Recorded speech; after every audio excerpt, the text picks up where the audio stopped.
What up, Green Gang? I want to talk about how there's this common thing in the growing community where you can help a plant recover much quicker in a soilless or hydro system from a nutrient deficiency or toxicity.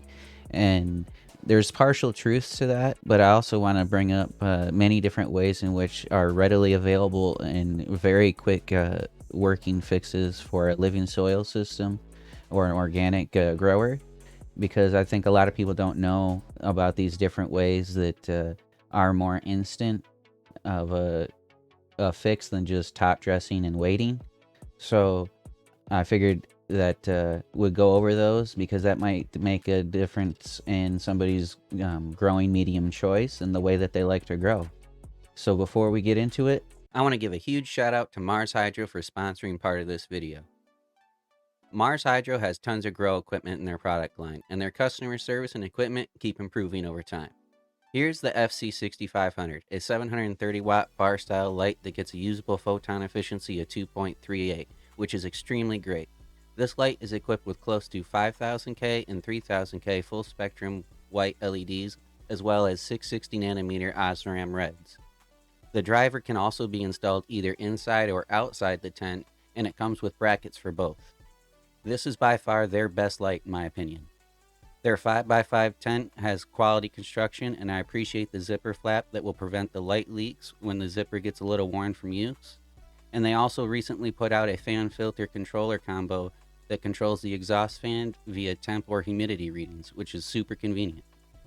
Once again, thanks Mars Hydro for sponsoring part of this video, and if you're looking for some grow equipment, check out Mars Hydro, link in the description, and make sure to use code Goblin510 to save at checkout. now the first thing that I want to talk about is compost teas. Now, if you haven't heard about compost teas and you're in the organic growing or living soil growing sphere and have watched a few different videos, you know a lot of people like to use compost teas, especially on the home grow front. It's much easier to manage and maintain a compost brewer setup on a home scale versus a commercial scale. But we all know that a lot of gardeners like to use compost teas. But if you make a compost tea using really great compost, some worm castings, raw sugar, and something like Bio Live from Down to Earth or Bio Fish from Down to Earth, where there's like a blend of amendments in there, and make that compost tea and let it brew for 24 hours or so, there's going to be a ton of readily available nutrients in that compost tea that when you give it to a in stress plant, it's going to readily availably uptake those nutrients and go right to work fixing nutrient deficiency. Now, if you do have a toxicity, which does happen in an organic system sometimes, the best thing to do is just continue to water with just regular water, nothing added to the water. Make sure it's, not crazily out of the pH range, but that's the best thing to do is just water with regular water. If you want, you can kind of do a little bit of a flush, but I highly recommend not going too heavy on that because you'll wash away a lot of the microbes if you do that. And you may have to use another compost tea or a recharge or something to reinitiate the life back into your washed out soil.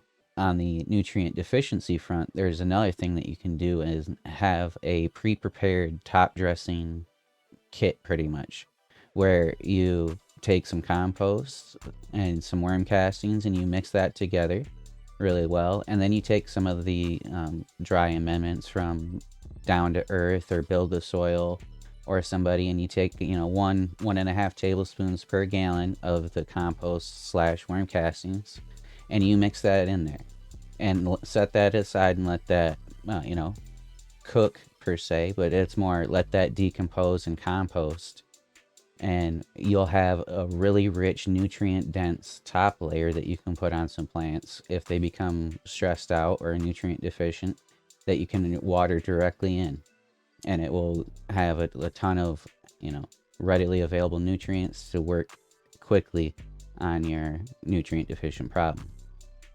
And then on top of that, there's top dressing regularly like you're supposed to every so often. And if you want to top dress and then use a compost tea to water in that top dress, that's even better.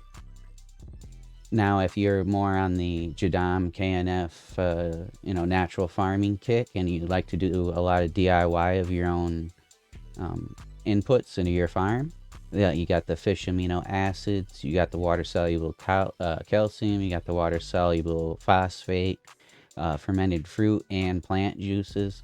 All of these things are readily available by the plant when they're made. Now, they take a little bit of time to make, so you have to be kind of prepared in advance and like make them ahead of time. But when you do make these inputs, you usually get a decent amount of these inputs, so they last quite a while, especially for a home grower. So in combination with all these different techniques and proper watering practices, top dressing on time, and starting out with a good soil to begin with, there you mitigate a lot of the different things that people worry about not being able to fix plant in an organic system very quickly. Thanks for checking out the video, Green Gang, and we'll see you on the next one.